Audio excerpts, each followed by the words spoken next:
Más de 17.000 empleos son impulsados por el puerto de Valparaíso y su cadena logística, transformándolo en un pilar fundamental del desarrollo de la comuna, la región y el país. Con la futura ampliación portuaria, se generarán como base 2.500 empleos adicionales, fortaleciendo aún más la economía regional y consolidando a Valparaíso como un puerto de clase mundial. Puerto Valparaíso, creciendo juntos.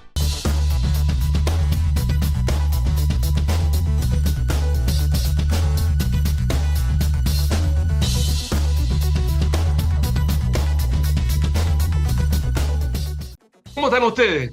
Cita regional.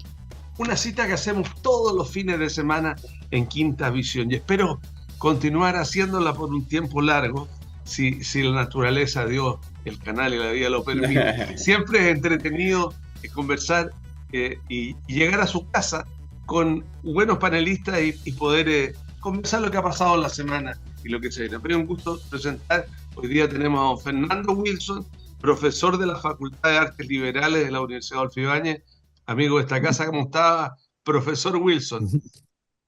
Muy bien, iniciando el final de semestre ya, digamos, impresionante cómo se fue este primer semestre, pero sin mayores problemas ni circunstancias extrañas. Así que, afortunadamente, pudiendo estar con ustedes sin mayores problemas ni limitación. Saludamos a don René Lúe, ex secretario del CORE, ex concejal de Viña del Mar, amigo siempre, nunca es. ¿Cómo está don René Lúe? Muy, muy bien, Rodrigo, muchas gracias. Muy contento de estar otra vez en este tremendo programa. A mí me encanta porque es un programa regional. Además, siempre digo lo mismo, con mucho respeto. Así que estoy muy contento que esté Fernando, que bueno, que estemos todos hoy día acá, presente Daniel, tú, y a toda la gente que nos ve y nos escucha. Así que muy contento, querido Rodrigo. Saludamos a don Daniel Moral, ex alcalde de Limache, hoy flamante secretario general, no sé si el nombre, secretario ejecutivo, pero secretario ejecutivo, el chief of board de la Asociación de Municipalidades Regional. ¿Cómo está don Daniel? Muy bien, Rodrigo, muy contento de poder estar con usted en el panel. Saludar a René, saludar a Fernando. Y la verdad que no me deja de sorprender cómo la gente ve este programa. Fíjate que me ha tocado dar varias vueltas, obviamente, por la labor que uno cumple, y hay mucha gente que espera este espacio de información regional, que eso es lo que más la gente extraña. Bueno, quiero que conversemos.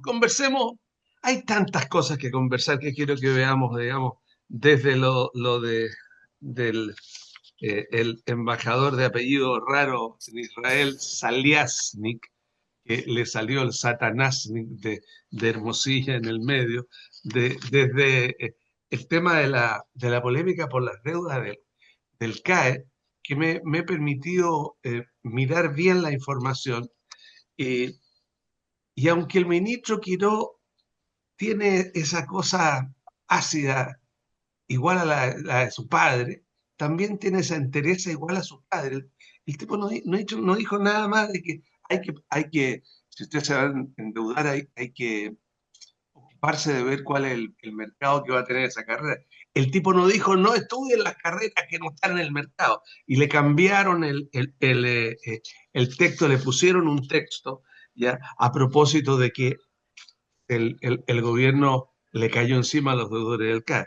Y quiero aclarar una cosa que a lo mejor el telespectador no sabe. Los deudores del CAE pagan cuotas muy bajas.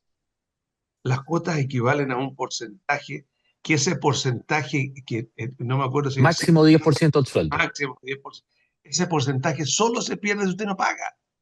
Y resulta que además las cuotas en general son, en promedio, sacaban la cuenta que no superaba las 2 UF.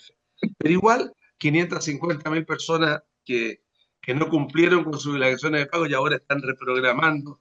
Y bueno, y la otra cosa que también quiero conversar, digamos, que me parece increíble, que el Partido Comunista, con todo respeto, tuve y espero tener siempre amigos de todos lados también del Partido Comunista, pero se le salió la cadena esto de la ley Naín Retamal, digamos, entrar en la modificación, no lo veo muy claro, pero creo de que son cosas importantes y que tenemos que conversar. Y por último, quiero partir por otra cosa regional, el Van Buren, el Van Buren. La ministra de Salud anunció que el gobierno avanzará con la expansión del Van Buren y lo avisó en una comisión de salud del Senado, ya en que habían autoridades nacionales y regionales, y el delegado presidencial ya se puso la camiseta, digamos, para buscar soluciones concretas para poder avanzar en aquello. Entonces, quiero que partamos por el tema de salud, si ustedes lo ven tan crítico, el tema del Van Buren, digamos, lo grave que es y lo que significa para la región. Quiero partir por ustedes, René Morales, que ustedes están en la Asociación de Municipalidades.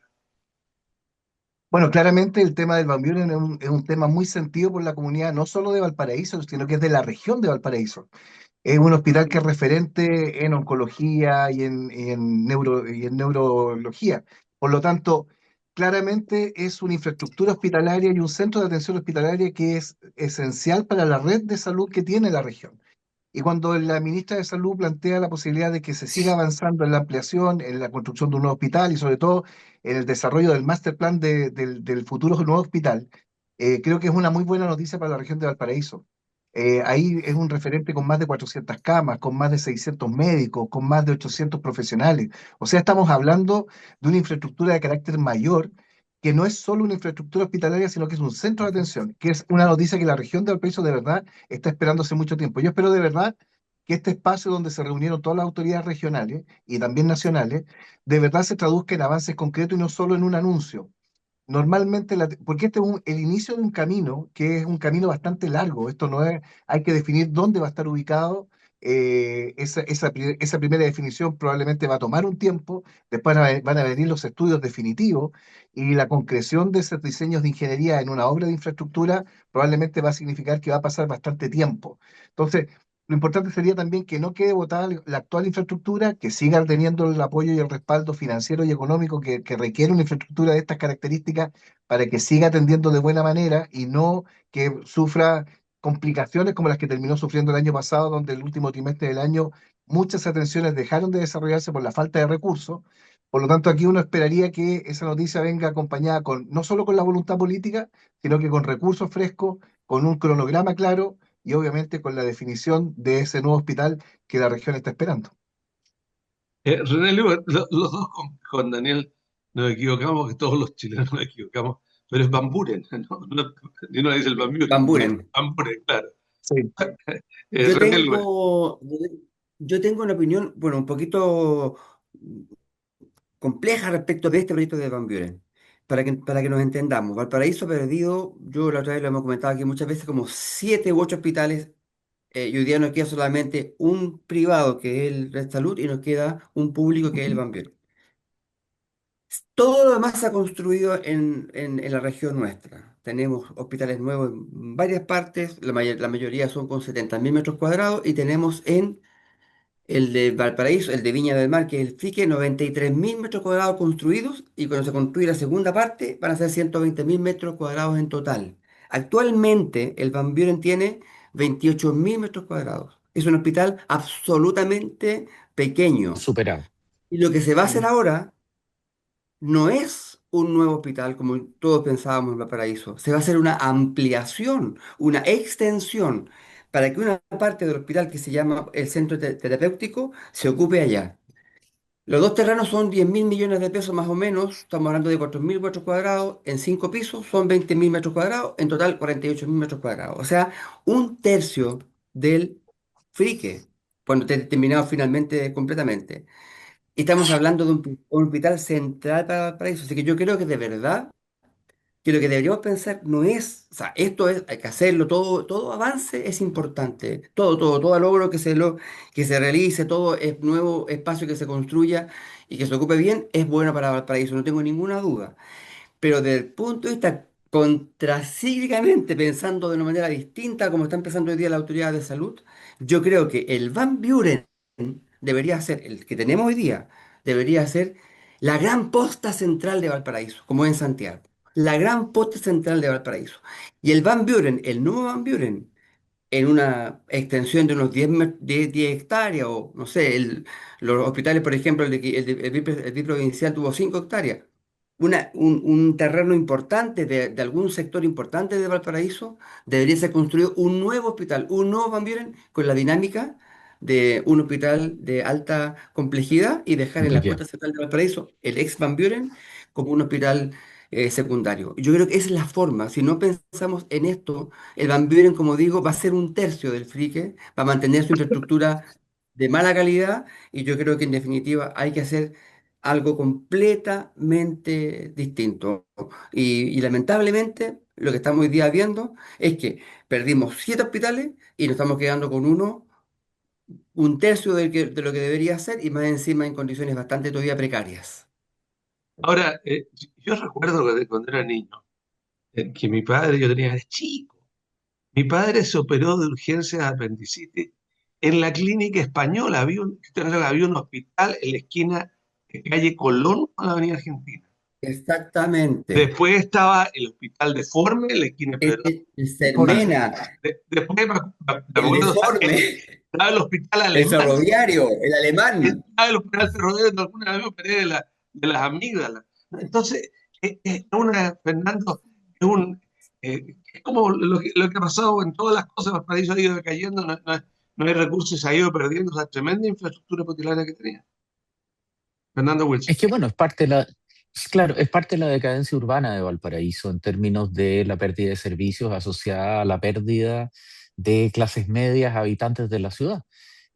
A medida de que, digamos, las generaciones de residentes van envejeciendo, fallecen, sus hijos se han movido a las comunas dormitorio y en general comienza a perderse. A cambio, la tragedia es que a cambio de cada uno de los hospitales que Valparaíso ha perdido, han surgido nuevas clínicas y nuevos hospitales en las comunas dormitorios, donde esas familias, sus descendientes se han ido moviendo y se han ido mudando.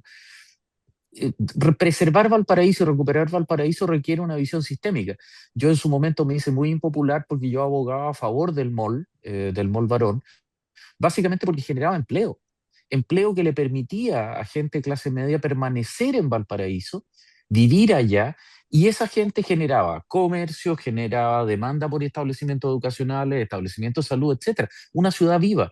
En este momento no sé cuál es la estrategia de desarrollo urbano de Valparaíso, y ahí es donde cae lo que René está mencionando con toda razón, y en general toda una visión estructural de desarrollo urbano. Pareciera ser que cuando Valparaíso recibió la declaratoria de monumento del barrio Patrimonio de la Humanidad, como que todo el mundo sintió que Valparaíso ya estaba listo y ya no requería pensarse, desarrollarse o planificarse en términos urbanos. Y bueno, infraestructura.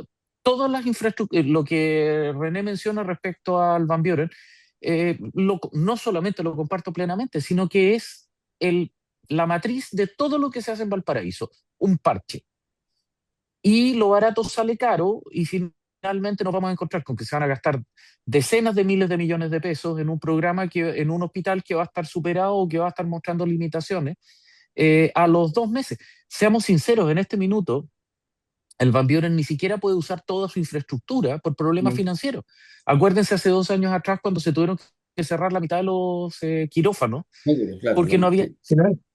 Entonces, ¿de qué estamos hablando? Finalmente, construir un enorme edificio que va a ser un monumento a la burocracia, al que va a ser preciosa la ceremonia y el cóctel de inaugurarlo, pero que no va a poder funcionar porque los presupuestos no van a permitir que esté desarrollado. Yo soy un convencido que recuperar Valparaíso debería ser una misión a nivel nacional, algo debería haber una fuerza de tareas que combinara Ministerio de Vivienda, Obras Públicas, Cultura, etcétera, y pensar Valparaíso como en Europa se hizo con Barcelona, en Gran Bretaña se hizo con Portsmouth, Southampton, etcétera, porque de otra forma no hay manera, un municipio solo no se la puede, tampoco un gobierno regional. Ahora, increíblemente, el crecimiento del sector privado. La clínica Por Los supuesto. Carreras, unido con la clínica Los Leones, ahora se compraron, se asociaron con el Hospital Clínico de Viña del Mar. Por ejemplo, Bupa Exacto. ha crecido de una manera, la clínica Ciudad del Mer, en Valparaíso, el hospital chico que era la clínica Valparaíso, ha crecido también. Entonces, la inversión privada demuestra que hay una gran demanda en salud, pero el Estado, y eso quiero conversarlo ahora, ¿qué pasa con el hospital de Quilpué y Alemana? Ahí está, tremenda infraestructura creada y todavía no puede partir. O sea, eso me parece que ustedes como asociación de municipalidades me imagino que lo habrán reclamado, planteado, Daniel Morales, ¿o no? Sí, sí, como asociación, los alcaldes de Marga Marga han tenido una voz muy fuerte en este tema. De hecho, el alcalde de Villa Alemana en particular ha sido quien ha llevado el liderazgo en las observaciones ante el ministerio y demuestran la falta de planificación que se fue desarrollando a medida que el proyecto del hospital iba construyéndose. Siempre se habló del gran problema de la conectividad con el hospital Marga Marga. El cómo poder acceder al hospital. Todos los que hemos pasado por ahí y sabemos cuál es la localización, sabemos lo complejo que es poder llegar, estacionar vehículos, acceder con los vehículos de emergencia, el transporte particularmente de comunas como la de Quilpué perdón, Olmué y Limache, que quedan bastante distantes del hospital. La localización pareciera no haber sido la mejor, no haber sido la mejor decisión, pero más que eso incluso es la planificación con la cual hoy día este proyecto está prácticamente terminado y donde no tenemos la posibilidad todavía de poder acceder a él y utilizarlo a plenitud como debería ser. Entonces, claramente hoy día aquí hay una demostración más de la falta de eficiencia del Estado, de la falta de planificación del Estado. Rodrigo, Claro, mira, porque ¿puedo Sobre decirte esto, algo más? cortita, Mira, una pregunta que quiero hacerle a Daniel, que a lo mejor no la sabe. Yo me recuerdo cuando yo fui consejero regional, aprobamos los fondos para el consultorio del Olivar, sin ¿Ya? coordinar el gobierno regional con la municipalidad de Viña del Mar, la planta de funcionarios que se requería para ese consultorio. Y durante una primera etapa que no fue corta, estaba el elefante blanco y no había personal para hacerlo funcionar. Mi pregunta es cortita, si tú sabes, Daniel, si es que está licitado ya el personal que va a trabajar en Quilpué, Villa Alemana. No, porque se habla que parte del el personal que se traspasa al Marga Marga es el personal que funciona en el hospital de Quilpué. Y el hospital de Quilpué es un tercio del hospital Marga Marga. Bueno, ahí hay un Entonces, problemita. claro, van y a es lo mismo necesitar que, planta. Ujú. ya, claro, y es lo mismo que pasó en el hospital Quillota Petorca. Y Recuerda que los primeros años pasó exactamente lo mismo. el problema es que hay que presupuestar el dinero. Y como dice el ministro Quiroga en el programa Chavos, no hay plata. Entonces, René Lues, bueno, lo que yo digo, ¿sabes qué pasa, Rodrigo? Mira, lo que pasa con el Van Buren que a mí me complejiza mucho, otra vez digo, es de que, bueno, tenemos una infraestructura en la región que ha ido mejorando, evidentemente, un hospital nuevo en San Antonio, en Casablanca, Quillota Petorca, el Marga Marga, el Frique, tenemos, y viene Quintero ahora, se está mejorando en la región de Valparaíso en términos de la infraestructura de salud. Pero Valparaíso, el Van Buren, que es el hospital más antiguo de todos, y hospital de referencia, es hospital de referencia para otras regiones, para tercera región y cuarta región, en oncología, imagenología y en neurocirugía. Neurocirugía. En todos estos temas es hospital de referencia, por tanto es un hospital donde llega mucha gente de otras partes de la región y de Valparaíso. Entonces yo creo que de verdad esto que se está haciendo con el Van Buren, si bien es un aumento, es un avance, es una mejora, no es la solución. La solución para el Van Buren es repensar el sistema público de salud de Valparaíso. Hoy día tenemos dos hospitales básicamente de salud, que es el Pereira y el Van Buren. Eso hay que repensarlo. Hay que dejarlo, el Pereira funciona bien, el Van Buren debe ser la gran puerta central de Valparaíso y pensar en el futuro próximo, en un gran hospital de alta complejidad para Valparaíso que siga siendo de referencia interregional o entre regiones, pero no es posible que el Van Buren sea se le haga solamente una pequeña ampliación y no se repiense enteramente una normalización completamente nuevo y completamente adecuado a las exigencias del siglo ya 21 para 22, 21 para 22, que va a ser los requerimientos que vamos a tener que tener. Es insuficientísimo lo del Van Buren. Es un avance, pero completamente insuficiente. Fernando Wilson, No, totalmente de acuerdo, que es el gran drama de Chile, que todas las políticas de desarrollo sectorial son manejadas por cada cartera y cómo estos proyectos grandes de infraestructura representan mucho poder burocrático, nadie quiere compartir esas cuotas de poder con autoridades de otros ministerios. Entonces, en el caso particularmente del hospital de Quilpué, eh, se sabía desde el día uno, fue incluso titular de prensa, de que iba a tener brutales problemas de acceso. Se fue Así es, mencionando desde el primer día. Yo recuerdo haber leído en todos los diarios locales, así no fue. solamente, y resulta que y fue crónica de un desastre anunciado, es decir, Salud le importó un rábano el tema de los accesos, incluso se habló de peleas a nivel de seremía. Finalmente tenemos ese monumento que es un elefante blanco, una inversión gigantesca que la sociedad necesita, que las comunas locales necesitan, y que sin embargo no puede ser operado porque alguien no quiere construir dos calles de acceso, o sea, es ridículo. Y sin embargo, en esa misma situación, eh, estamos repitiendo exactamente los mismos problemas, de otra forma, pero son los mismos problemas de base con el caso de la ampliación del Van Buren y me atrevería a decir en otros ámbitos de infraestructura, con el tema del puerto de gran envergadura en San Antonio, con el mismo tema del puerto de Valparaíso, la ampliación, donde nuevamente no tenemos claro cuál es la vocación de la ciudad y por lo tanto al final terminamos entrampados. El otro día escuché que estaban, el nuevo obstáculo para el PGE en San Antonio era una comuna de Chungungo, digamos. O sea, ¿de qué estamos hablando? Digamos? Eh, en el caso de Valparaíso, bueno, ya es a estas alturas casi una saga vikinga, digamos. Netflix va a comprar la licencia para hacer una serial sobre esta cuestión, porque ya realmente... Y el punto al final del día es, Valparaíso, ¿qué es lo que quiere ser? Ok, Y eso es lo que nadie se pregunta. bueno, yo al final quiero contarles una cosa, digamos, antes de pasar, pero corolario de la Socio Valparaíso. Eh, Chaguán, junto con el abogado Díaz Lluvero, empezaron a juntar y llamaron un montón de gente, entre ellos a mí, quieren armar, prepararse para los 500 años de Valparaíso. Pero una cuestión bien variopinta que a mí me encantó. Había gente, hay ahí en ese grupo gente que estuvo detenido en 73, como es comandante en jefe de la Armada, hay de todo, políticamente, de todo, como Extraordinario. corresponde.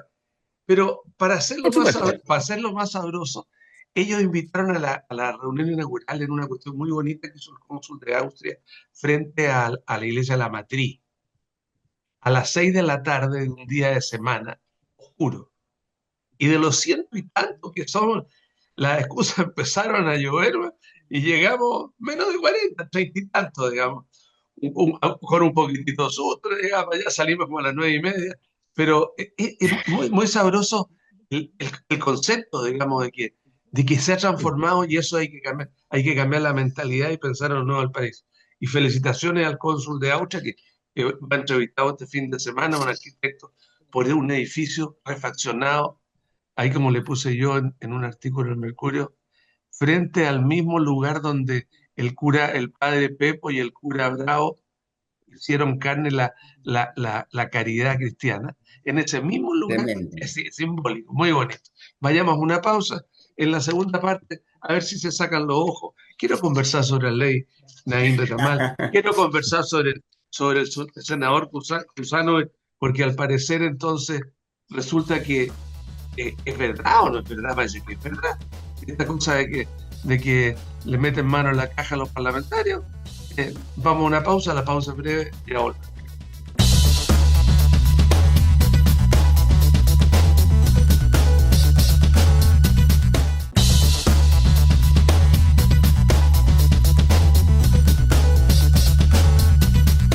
Continuamos en la segunda parte de esta cita regional. La verdad es que siempre digo que en los prolegómenos y el intermedio, tan sabrosas las conversaciones que no se pueden poner con usted, señor. Si usted nos invita a su casa, a lo mejor podríamos conversar. Bueno, esta segunda parte quiere que pensemos en dos cosas solamente. Y las veamos, o tres en el fondo, si quieren tomarla. Lo de la deuda cae, ¿ya? Que me parece tremendo, digamos, a lo que la forma como se está mirando una cuestión que es muy simple para mí, que lo que debes pagar. Punto. Y si te cobran después, es problema tuyo por no pagar. Segundo, la modificación de la ley Naín Retamal. Y tercero, lo del embajador Saliani. Quiero partir con usted ahora, Fernando Wilson. No, a ver, en el caso de la ley CAE se combinó una suerte de voluntarismo, es decir, no solamente liderazgos del Frente Amplio y el propio expresidente Boric, sino que también distintos líderes estudiantiles, etcétera, proponían la condonación total del CAE, pero eso demostraba una ignorancia absoluta de los montos de dinero de los que estábamos hablando. Eran cifras siderales de dinero. Y cuando más encima se anunció y se comenzó a proponer, etcétera, esa cifra comenzó a dispararse y hoy día son más de 4.500 millones de dólares. Definitivamente es imperdonable, no hay economía nacional que resista eso, porque después de perdonar el CAE va a venir después los créditos hipotecarios, cualquier otra cosa, o sea, si se perdonan 4.500 millones de dólares. Y frente a eso era inexorable que iba a ocurrir lo que ocurrió.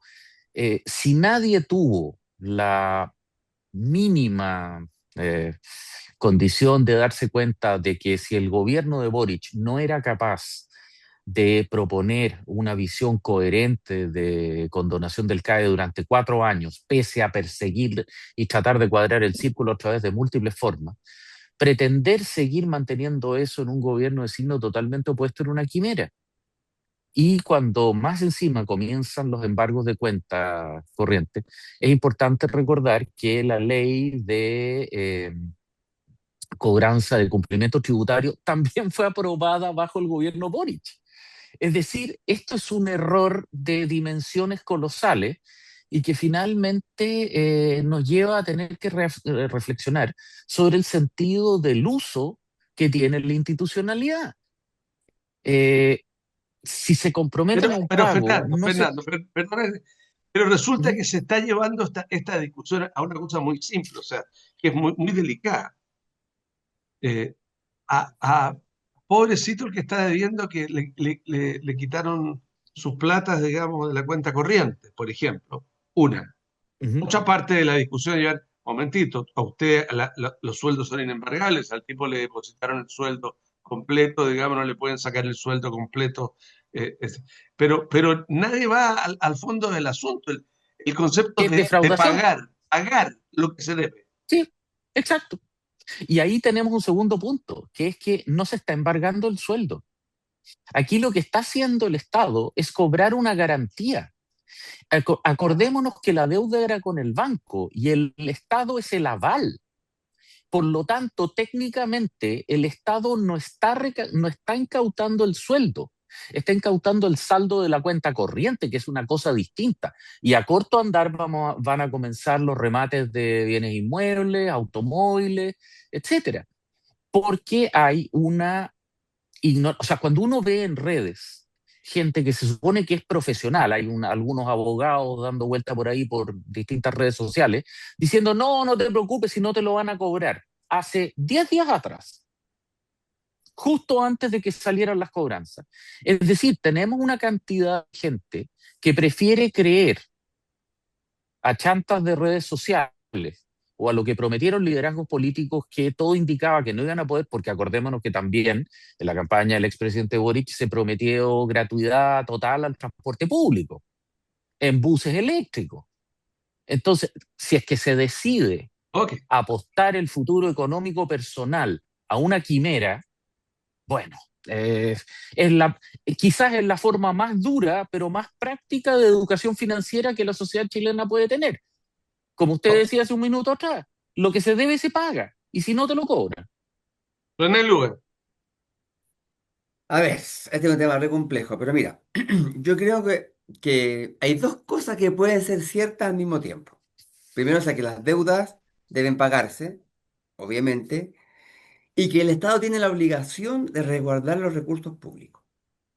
Entonces, esa es una verdad. Y la segunda verdad es que el sistema CAE efectivamente generó condiciones, situaciones específicas que se consideran injustas, se intentó por la vía legal, me acuerdo del presidente Piñera, mejorar los estándares de cobranza para cobrarle solamente a los que tenían posibilidades, con un máximo del sueldo, un máximo de Y que el reducción Frente mensual, Amplio del rechazó, 5%. justo es decir. Entonces, yo creo que lo que hay que entender hoy día es que estamos en una situación donde, al ser el estado del aval, esto es re importante, yo creo que la gente un poco suele como olvidarlo. El CAE, al ser al tener un aval del Estado, y el Estado termina en el fondo pagando a los bancos, porque eso es, cuando no paga el estudiante, paga el Estado, entonces ya la deuda ya no es un asunto entre un estudiante y un banco, es una deuda entre el Estado, o ya que son recursos públicos, y por tanto de todos los chilenos. Ya es un problema que pasa a ser un tema individual a un tema colectivo, de interés colectivo, porque esos recursos son de todos los chilenos. Entonces, yo creo que lo que está haciendo hoy día, por tanto, la tesorería es decir, bueno, si esto permitió que muchos chilenos estudiaran, si la plata se debe y hay recursos que yo puedo rescatar, lo voy a hacer.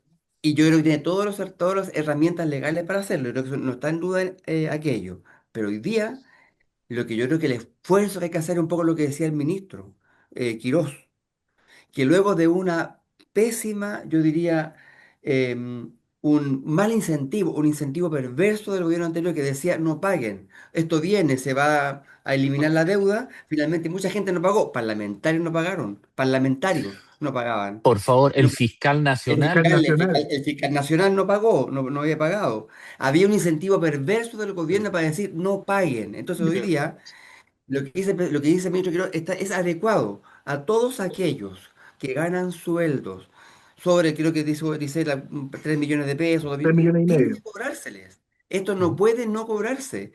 Y tiene que atenderse la realidad social individualmente considerada de cada estudiante. Ya creo que hay 32.000 que han renegociado. Hay que ver bueno, libremente, y más los que van a tener que pagar por obligación cuando el Estado los persiga. Y los que no pueden finalmente, como decía el presidente Piñera en su momento, los que no pueden pagar finalmente no van a pagar. Pero lo que no puede ocurrir es al revés, es el incentivo perverso antes que el incentivo de cumplimiento, que ha sido lo que hizo el gobierno pasado y que hoy día ojalá que se orienta Bueno, adecuadamente. A mí no me gusta esto de que te saquen la plata de la cuenta corriente, no me gusta, creo que es muy invasivo, es muy duro para una familia que queda sin sueldo todo un mes. Pero yo creo que por lo menos va a servir como experiencia para que nos pongamos las pilas como sociedad, para que los que no pueden pagar no paguen, pero los que pueden pagar o una parte del crédito o el total lo paguen y lo hagan. Esos son recursos del A ver, Estado que a ver, van a perdón, Daniel, si se rematan Daniel, las casas por no pagar las contribuciones. Daniel, y la gente dice, bueno, Sí, yo creo que importantes son las señales políticas claras. Hoy día yo creo que parte importante de los que no han pagado es porque leyeron de una manera lo que se les informó en los últimos 4 años. claro, Y como decía bien Rodrigo al comienzo, o sea, hoy día pagar el CAE no era una deuda impagable, era una deuda que si se programaba y se planificaba, perfectamente era pagadera.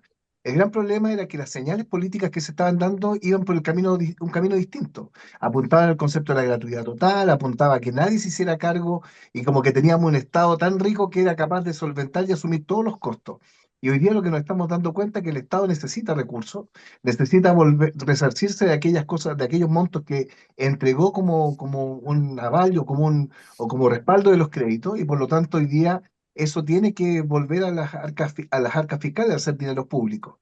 Lo que no me gusta, y en eso comparto con René, es la señal, el cómo se dio el concepto de que de un día para otro aparecieron como un manotazo el tema de las cuentas corrientes.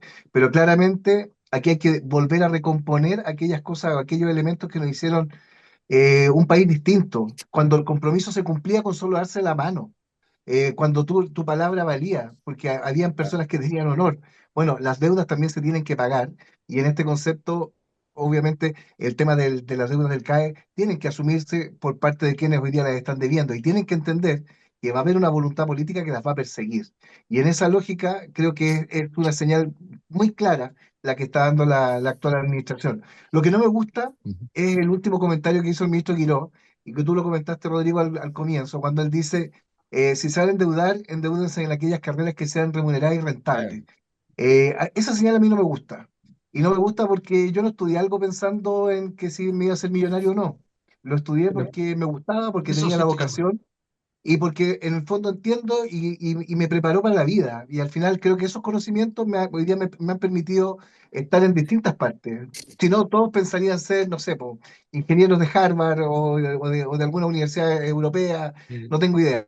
Pero creo que mi invitación es distinta. Ojalá sigan su vocación, sean felices con lo que hacen y eso los va a hacer personas que se van a poder realizar y se van a poder manejar en los distintos ámbitos de la vida. Habría que decirle al ministro, Vale. habría que decirle al ministro Quiró, mire, las universidades y los centros de pensamiento desde la época antigua se crearon en base a la arquitectura, la filosofía, la No, claro. medicina y la No, historia. Digamos, Exacto. y la ingeniería numérica y la ingeniería comercial no existía ni en los cerebros, solamente de los judíos que cambiaban plata en las plazas. Pero bueno, es la mentalidad, es la son maneras de mirar a él, no es plata. Bueno, pero hay que, en realidad, si uno mira las cifras desde el 2014 para adelante, íbamos en un crecimiento tremendo, crecíamos más que el mundo, y del 2014 para adelante decrecemos más que todo el mundo. Desde el 2014 llevamos 11 años en una caída libre que no tiene límite. Y eso yo no estoy tomando ningún partido, sino estoy por estar diciendo cifras que han aparecido. Pero vamos al tema del Partido Comunista, al tema de que quiere modificar la ley Naín Retamar. Quieren derogar los artículos más controvertidos, en ellos la legítima defensa para policías. Quiero partir con usted, Fernando Wilson. A ver, tiendo a pensar que esto es una maniobra táctica que está haciendo el Partido Comunista, que se conecta directamente con la gestión que hizo Lautaro Carmona primero para conseguir reelegirse como presidente del partido y luego volver a meter en cintura a Janet Jara, que después de sus declaraciones de ser socialdemócrata volvió al partido, se alineó por la derecha. Y hoy día, básicamente, lo que están tratando de hacer es mantener la lealtad de sus bases. El Partido Comunista tuvo que masticar vidrio durante la administración de Boric y por lo tanto hoy día, donde tiene grupos articulados más a la izquierda que le están, digamos, compitiendo seriamente, necesita tener un planteamiento. A ver, ellos tienen perfecta claridad que ese proyecto de ley ni siquiera va a salir de la Cámara, pero necesitan mandar una señal, no, simplemente no tienen los votos, y por mucho, pero necesitan mandar la señal para volver a ser los líderes de una izquierda simbólica, una izquierda radical.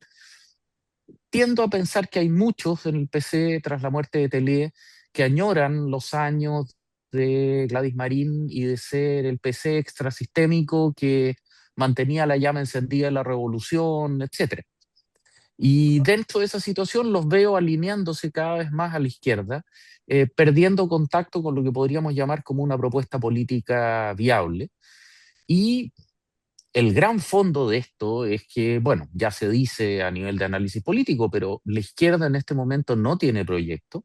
Mm. Me atrevería a decir la izquierda global no tiene proyecto. El gran clavo ardiendo que fue el socialismo del siglo XXI, las nuevas izquierdas, Podemos en España, el Frente Amplio acá en Chile, los Kirchner en Argentina, resultaron ser una bolsa de gas que finalmente no estuvo a la altura de las circunstancias. Y bueno, hoy día no tienen banderas nuevas y el PC está volviendo a las banderas antisistémicas revolucionarias cincuenteras y sesenteras. Están resucitando a Stalin, Lenin y tienen que hacerlo de alguna manera. Están volviendo a ser los líderes de un nicho del 3 al 5% de votantes, tener su nicho parlamentario, sus redes de participación, organizar su marcha mensual para mantener vigencia callejera, y eso es. No, basta con ver qué es lo que ha ocurrido durante estos 3 meses de gobierno Cast. Lo único que han podido hacer es oponerse a propuestas del gobierno Cast, pero no tienen alternativas. Y cuando los 12, los famosos centros de estudio de izquierda, hicieron una propuesta, la propuesta era rebajar el impuesto corporativo. Es decir, al final del día no tienen alternativas viables que ofrecer. Ok, René Luez. yo creo que esta propuesta yo creo que se establece o se inserta dentro de una cosa más amplia que es la disputa por la izquierda política en Chile. El PC y el Frente Amplio, aun cuando sean aliados, están completamente confrontados respecto de quién es Ujú. el que lidera Absolutamente. a la izquierda o a la izquierda más dura. Por tanto, yo creo que eso es parte, este es parte, digamos, de esa tensión que existe entre ellos. Ahora, respecto del proyecto en sí mismo, bueno, legítima defensa en Chile siempre ha existido y va a existir siempre, porque efectivamente es una institución, digamos, que está completamente en nuestra legislación. La discusión que se dio en su momento fue si es que la ley requería, o sea, si los agentes del Estado, en este caso gendarme, bueno, y carabineros o la fuerza policial, requerían una protección especial respecto de sus actuaciones como agentes del Estado. Y entonces se determinó que obviamente que la condición de un civil cualquiera es completamente distinta a la de un uniformado, porque el uniformado está obligado a intervenir, Obligado. se enfrenta a delincuentes armados, toma decisiones en segundos, toma decisiones en segundos. Esto es muy importante. Y además puede terminar siendo después procesado por esas decisiones tomadas en un segundo. Entonces, en este contexto, es evidente que la gente del Estado requiere esta protección. Porque de lo contrario, ¿qué podría pasar si tú no entregas esa protección?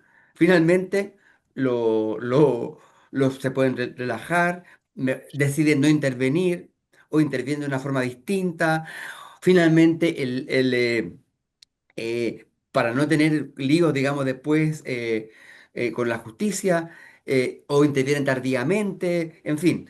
Y esto genera riesgo para las víctimas, por supuesto, para nosotros, para todos, y además una absoluta felicidad para el crimen organizado que van a ver en este debilitamiento brutal de los agentes del Estado un espacio para que ellos sigan creciendo. Así que yo creo que Ok. estoy completamente en contra y creo que, como decía, se debe más a esta disputa del sector que a una verdadera intención de cambiarla, porque yo creo que jamás va a pasar esta legislación. Daniel Morel. No, claramente una propuesta completamente equivocada que demuestra que es una izquierda que no tiene agenda, como bien lo decía Fernando, que no hay ni siquiera hay un cronograma claro en cuanto al timing de presentar una propuesta de estas características. No hay que olvidarse que el ministro Arrau asumió recién hace 2 o 3 semanas y nuevamente la temática de seguridad vuelve a tomar parte importante del eje del gobierno.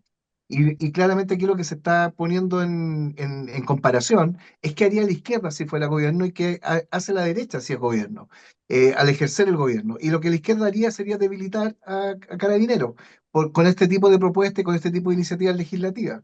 Por lo tanto, lo único que está haciendo, además de hacer esta lucha de quién predomina en este sector político, es primero demostrar que no tiene agenda, una lucha intestina en la predominancia interna, pero por sobre todo demostrar que, que el camino que ha tomado el actual gobierno en torno a la defensa de Carabineros, como lo manifestó el presidente, es el camino que hoy día la ciudadanía además está queriendo. Entonces, lo que vamos a tener probablemente en la encuesta en un par de días más es que el gobierno va a haber subido 2 o 3 puntos a raíz de esta propuesta que hizo el Partido Comunista. Por lo tanto, lejos de ser una propuesta válida o certera, es una propuesta políticamente tremendamente equivocada. Ok, tenemos increíble, se pasó el tiempo. Muchas gracias por la conversación. Yo creo que hemos chachareado bastante. Su minuto final para cada uno. Fernando Wilson.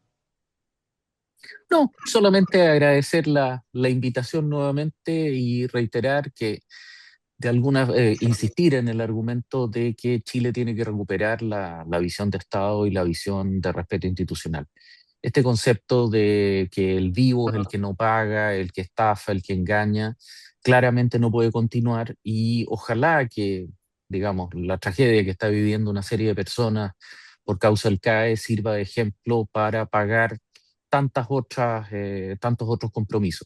En mi caso, digamos, no puedo negar que me duele tener que pagar contribuciones, sin embargo, las pago, no estoy tengo ese viejo orgullo, digamos, de no deber nada, digamos, y de estar con todas mis cuentas y mis créditos al día. Y no les puedo negar que han habido momentos en que me siento como el Gil, digamos, cuando veo en reuniones sociales que hay gente que se ufana de no pagar. Ojalá que esto pueda devolver el sentido común a nuestra sociedad y volver a respetar lo que tiene que ser respetado. Una cosita cortita. Démonos una vez. Le preguntaba, ¿qué opina del caso del senador Kuzanovich, de lo que apareció, digamos, a propósito de que en una cosa en que lo están acusando, él también metió las manos en la caja en los gastos del Senado? A ver, sin ser muy académico, sí, primero que nada lo encuentro rasca. Y después, desde una perspectiva académica, la descapitalización absoluta de la legitimidad del Congreso, y es el motivo por el cual el Congreso está sistemáticamente en las últimas instituciones, en las últimas valoraciones de instituciones dentro de la sociedad chilena.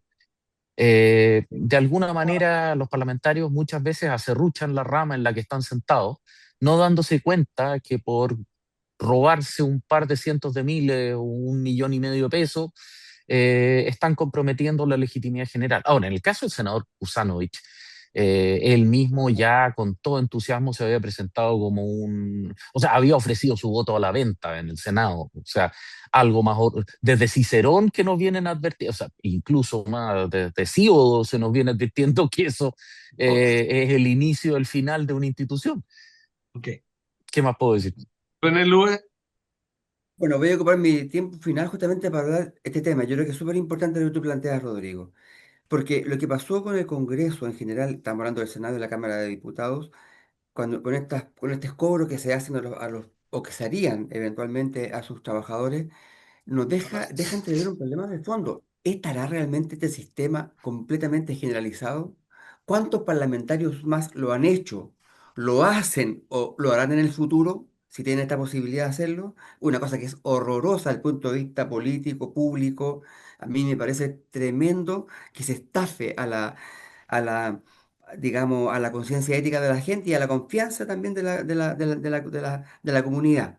Entonces, ¿qué creo yo? No puede ser que el parlamentario por sí y ante sí que, decide que trabajen con él cualquier persona sin ningún antecedente previo. O sea, yo creo que debería haber márgenes de decirle, miren, estos son los tramos de sueldos, estos son las exigencias Requisitos, calificaciones. para cada trabajo. Usted no puede contratar, no sé, a una persona que no tiene, digamos, cuarto medio en un cargo que no tiene competencia. Así, fijar competencias, fijar límites de gasto, fijar, digamos, documentación que acredite que las personas que están trabajando van a servir al Estado, porque en el fondo están sirviendo al Estado, porque estos recursos los paga el Estado, es decir, el fisco, digamos, todos pagamos por ello. Entonces yo creo que hay que quitarles a los parlamentarios esta facultad tremenda que tienen para hacer lo que quieran, con casi 16 millones de pesos, porque pueden Al mes. transformarlos en lo que ellos quieran al mes. Esto es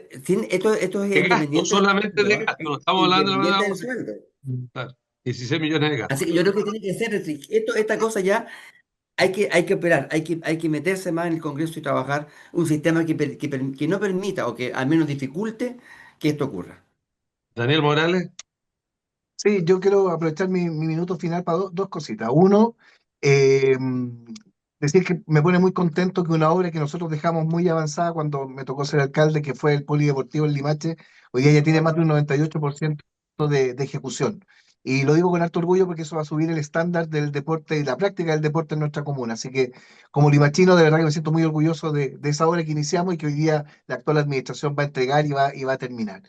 Y lo segundo, ya que parte importante de nuestra conversación fue la red de salud, creo que se nos olvida que la región es más amplia que Valparaíso, que Marga Marga, que San Antonio. Hay una provincia que está también peleando por un hospital y que es la provincia de Petorca, y que por mucho tiempo se entendió que se incorporaba al hospital de Quillota, pero claramente es un hospital que está muy distante de la realidad hospitalaria y de salud que tiene la provincia de Petorca. Y por lo tanto, sabemos también que en algún minuto van a comenzar los trabajos o los estudios, a lo menos, de ese hospital que tanto necesita esa provincia, y ojalá que se le diera la misma difusión y los mismos espacios de debate para que también tome fuerza a nivel regional, porque de esa manera y ahí concuerdo con lo que decía René, permite repensar lo que es la red hospitalaria de la región de Valparaíso, que creo que es importante que genere esos principios de equidad que son tan necesarios. Ok, muchas gracias, Daniel Morales, René Lugo, Fernando Wilson. Al final son las palabras tuyas, sí. Indudablemente que uno cruza la Cuesta del Melón y no hay nada de ahí, nada de fuerza, de Infraestructura. salud, de calidad, hasta llegar a Coquimbo. Hasta llegar a Coquimbo. Así es. Entonces, es una parte de Chile que en realidad, claro, será muy poco los habitantes, pero una parte de Chile que está abandonado en esto. Y ahí hay cosas muy importantes de espacios que debería buscar ojalá algún gobierno, y ojalá haya plata. No hay. No esté muy Sin bien. comentarios. No esté muy bien. Un gusto escucharlo, de conversarlo, de verlo. Chao, chao.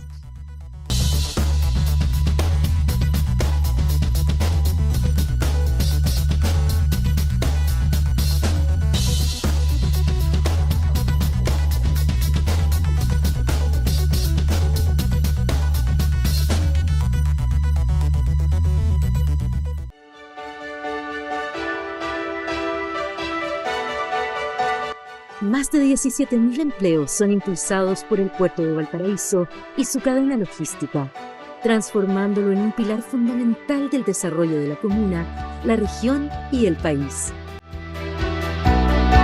Con la futura ampliación portuaria, se generarán como base 2.500 empleos adicionales, fortaleciendo aún más la economía regional y consolidando a Valparaíso como un puerto de clase mundial. Puerto Valparaíso, creciendo juntos.